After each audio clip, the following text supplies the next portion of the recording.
all right? It's 11 a.m. on game day, and the tailgate's already buzzing. Your group chat just blew up with the classic "one more week, boys," and somewhere deep down you're already doing the mental math.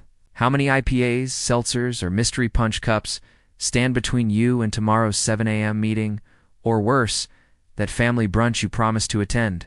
Spoiler alert, that calculation almost always ends with you feeling broke, your head foggy, and your fingers frantically scrolling for the greasiest, most regret-inducing food delivery imaginable. Sound familiar? We've all been there. What if game day didn't have to end in a spiral of questionable decisions and self-loathing? What if you could actually remember the epic fourth-quarter comeback? Stick around. By the end of this, you'll have 5 dead simple, battle-tested rules to hit pause on the six-pack spiral without becoming that boring friend everyone secretly avoids. Seriously, these aren't about abstinence. They're about winning game day. Hey everyone, I'm Chris, and let's be super clear. I'm not a doctor or a therapist. I definitely don't have a medical degree hanging on my wall. What I am is just a regular guy who, for too long, treated tailgates and watch parties like an Olympic drinking sport. My gold medals? It's usually a splitting headache, 2 forgotten fourth quarters, and more than one awkward "I love you ref" moment that still haunts my memories. I've woken up on one too many Mondays wondering whose receipts were in my pocket and why my phone had so many blurry photos of a mascot. After clocking 40 extra pounds, losing track of countless game-defining plays, and feeling like I was missing the actual fun because I was too busy overdoing it, I decided enough was enough. I road-tested every trick and piece of advice in the book. Most of them were absolute garbage. These 5 rules, however, are the only ones that truly survived real game days with my friends, kept my pride intact, and crucially didn't mess with my fantasy lineup. They're practical, they're effective, and they're designed for real life. Rule 1. Set your number before you park your car.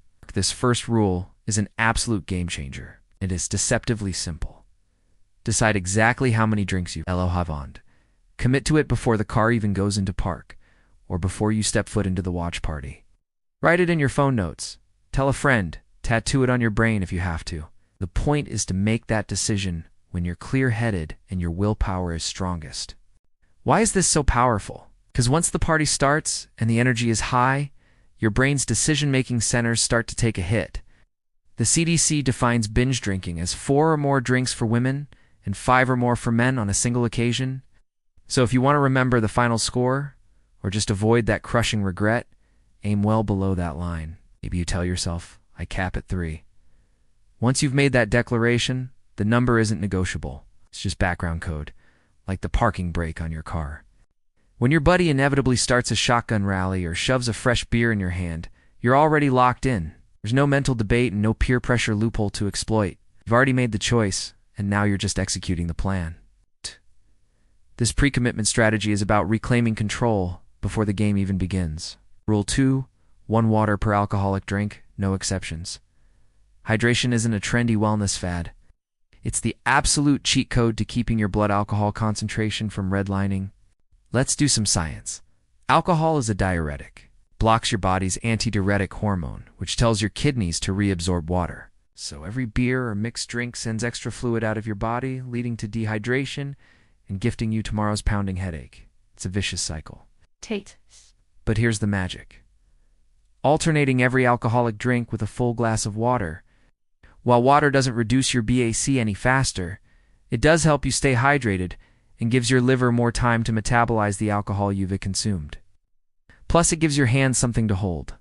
That way, when someone's trying to push another drink into your grip, you can genuinely say, I'm good for a minute, just going to finish this water. It's a polite and effective social barrier. Make your first drink at the tailgate water. This sets the tone and gets you ahead of the dehydration curve. After that, it's a strict 1-for-1 match. Plain bottled water is perfectly fine. You don't need fancy electrolyte tabs, though they certainly don't hurt. Rule 3. Eat like you mean it. An empty stomach is your worst enemy on game day. When there's no food to slow things down, alcohol can hit your small intestine, where most absorption happens incredibly fast.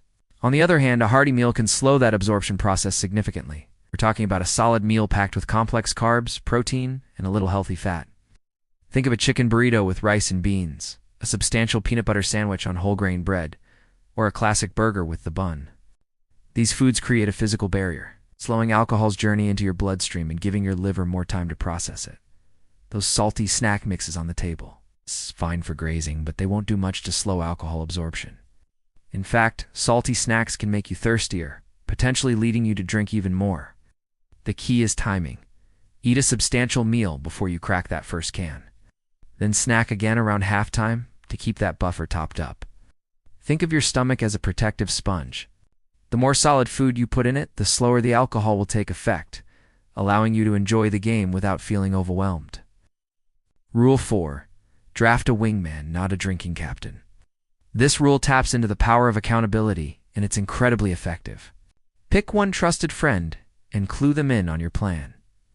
Hey, I'm sticking to 3 drinks tonight. Be a pal and call me out if I start to bend. This isn't about having a babysitter. It's about mutual support. Making a public commitment to a goal can increase the likelihood that you will stick to it because it creates social stakes. Your ally doesn't have to stay sober. Their job is simply to respect your limit and maybe subtly redirect a shot that comes your way, or give you a knowing look when you're reaching for that 4th beer. Be your own wingman. Simply text yourself a tally every time you have a drink. Seeing 3 and done pop up on your phone can give you the same little dopamine ping as a touchdown in your fantasy league. It's a tangible reminder of your goal and a small victory each time you stick to it. Rule 5. Script your exit before kickoff. This is one of the most underrated strategies for preventing the game day spiral. Before the first whistle, decide exactly when you're leaving. Maybe it's 10 minutes after the final whistle, win or lose. Maybe it's right after the 3rd quarter. Whatever it is, make it a hard stop. If you can, set a rideshare reminder or prearrange a pickup time. Having a predetermined exit prevents that insidious one for the road spiral that so often tags on 2 or 3 unnecessary drinks. It's easy to get caught in the moment, but those just one mores are what lead to regret. Worried about FOMO? Let me tell you a secret. The last hour of most parties is usually people repeating the same stories louder.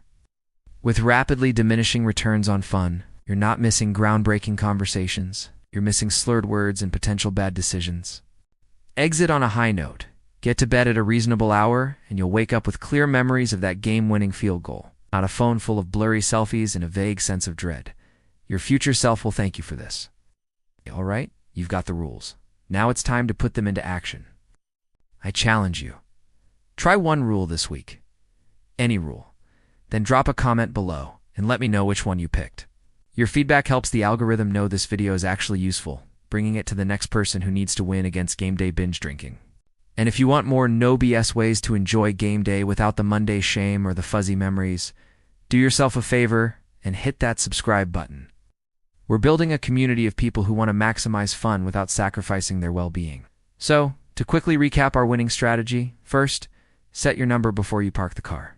Second, chase every single alcoholic drink with a glass of water, no exceptions. Third, front-load your stomach with real, substantial food. Fourth, draft a wingman or become your own for accountability. And finally, script your exit before kickoff to give yourself a clear endpoint. Stack all 5 of these rules, and you're not just cutting down on calories and cash drain. You're actively reducing regret and increasing your chances of remembering all the best moments. Game day should be about creating awesome memories, not piling up empty cans and embarrassing stories. It's about the camaraderie, the thrill of the game, and the joy of a shared experience. By using these 5 simple rules, you can keep the fun, truly enjoy the festivities, and wake up ready to rewatch the highlights instead of apologizing in the group chat. If this video helped you even a little bit, please tap that like button, share it with your fantasy league, and definitely comment below to tell me which rule you're testing first. Let's start a streak of clear-headed game days, one kickoff at a time. Cheers.